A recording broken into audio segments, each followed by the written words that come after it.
Molly is a 4-year-old. She has a diagnosis called Kaposiform lymphangiomatosis. It's a really rare and aggressive disease that attacks the vascular and lymphatic system. In the world, there's about 50 cases confirmed to have such diagnosis. La première fois que j'ai rencontré Molly, c'était en août 2015. Je commençais ma formation en hémato-oncologie pédiatrique. Sa maladie n'était pas du tout contrôlée. Elle envahissait son petit visage, elle faisait des hémorragies de façon récurrente, elle s'infectait. On était pris dans un cercle vicieux, en fait. Molly's disease is really rare and aggressive, and it's a very complicated disease, and Dr. Very is always very open-minded, and she quickly learned about Molly's case. She did her research, and she was always a very strong advocate for Molly, and she practiced precise medicine, and she was able to attend Molly and then provide the best care possible for Molly. Je me souviens m'être demandé, aïe, est-ce qu'on va réussir à l'aider, alors qu'il y a une équipe très compétente qui n'avait pas réussi. Et on a réussi. And so since June, we all actually sleep under the same roof.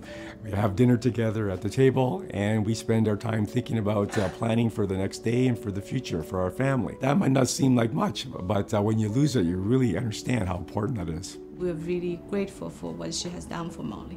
Les fellows ou les moniteurs cliniques ont un rôle très important dans les soins directs aux patients. Nous sommes quotidiennement au chevet du patient, nous rencontrons les familles, nous vivons leurs péripéties. Et en étant habituellement présents plusieurs années dans un même centre, on connaît très bien les familles, particulièrement les familles qui sont dans notre service. Je crois que c'est un effet rassurant pour les patients, pour les familles aussi.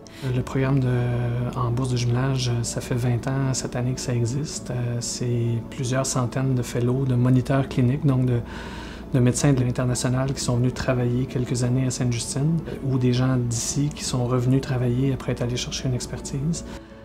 L'année dernière, c'est 27 bourses qui ont été offertes, mais ce sont plus de 40 fellows qui sont venus dans l'hôpital, qui y sont encore, soit pour une année ou pour 2 années. Chacun de ces médecins-là voit des centaines de patients, opère des dizaines de patients dans une année, effectue de la recherche, travaille avec des équipes. C'est un impact important. Entreprendre un fellowship à l'étranger, c'est une aventure qui prend du temps, qui prend de l'énergie, qui prend des moyens. Nos médecins ici supportent ces fonds académiques-là d'une certaine portion, mais on a aussi besoin des donateurs qui ont cette ouverture d'esprit-là, ou cette volonté d'aider, plus le côté enseignement du CHU Sainte-Justine. Ce programme-là, s'il n'y avait pas de donation, ben, il n'existerait pas. Merci de soutenir, d'inspirer et d'encourager la relève de demain.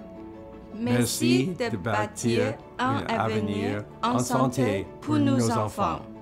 Ensemble, continuons de changer la vie des enfants d'ici et d'ailleurs.